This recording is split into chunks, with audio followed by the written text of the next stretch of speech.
Son Goten versus Frieza. This is honestly one of the weirdest battles I've ever done in my entire life, but for my own sanity and actively seeing a popular YouTuber who covers Dragon Ball consistently openly downplay the Goten character, I thought it'd be a good idea for me to actually step up and correct the downplay that I saw and kind of make things abundantly clear. To keep things short and sweet and not waste anyone's time and not do any kind of ambiguous bullshit so I can stretch out the story and just retell the events to you, it's made clear multiple times that Son Goten can beat the dog shit out of Frieza pretty much effortlessly, but let's just go ahead and stamp it real quick. The first thing I want to address is how strong Goten is before the hyperbolic time chamber, before the World Martial Arts Tournament, before any of his big major fights. When we first see Goten, it's made pretty clear that he looks exactly like his father, like a dead ringer.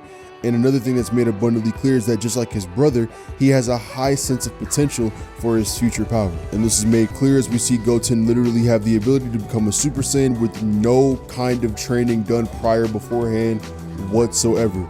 Keep in mind, this is not regular Super Saiyan or the unmastered state that is controlled by an insane burst of emotion. This is the mastered Super Saiyan state, the state that is so natural to where it literally consumes barely any kind of need of ki for transformation, and the rest can be used for stamina. And this is where we get statements about Gohan and Goten being relative if not equal in combat power. Now this is important for many reasons, and I'm going to explain the most prominent one now. The reason this is important is because again it's confirmed that Gohan has not lost power in his base form or his Super Saiyan state. The direct words actually say that Gohan's power has not changed much from the Cell games. So again, you could either say it's, relative leading to low or high end depending on how you think the linguistics fall. So again, based on this statement, Gohan in the Cell games is equal to Gohan in the Buu Saga in regards to Super Saiyan 1 in his base state. The only missing strength is the rage boost that is provided in the Super Saiyan 2 transformation that is conjoined and combined with it to give Gohan his power and key to potential. And again, this is important because this is the exact same Super Saiyan Gohan who is equal to his Cell game self, who is quite literally able to take shots from Perfect Cell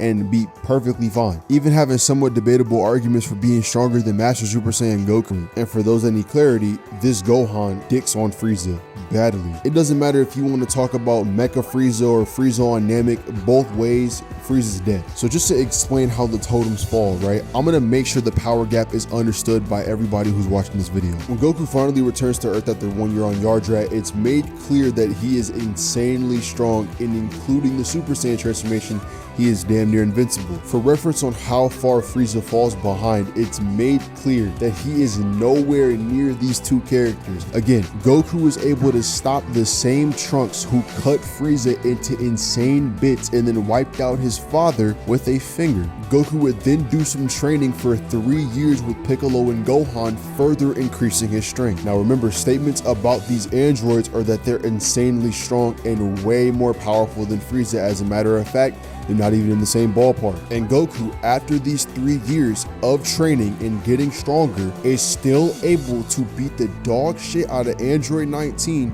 while massively fatigued by the heart virus. So much so that where even Piccolo states that Goku's full power is way higher than what you're currently seeing in the fight. And Goku is thrashing Android 19 up until he gets his energy stolen multiple times. Not to mention him taking a sensu, which increased the symptoms and made everything worse. Goku would then fall victim to the heart virus completely, go into a little bit of a coma, wake up from the coma, and then introduce the idea of the hyperbolic time chamber once again. Goku goes in, breaks through the Super Saiyan walls, you know the whole gist of it, and comes out as a mastered Super Saiyan.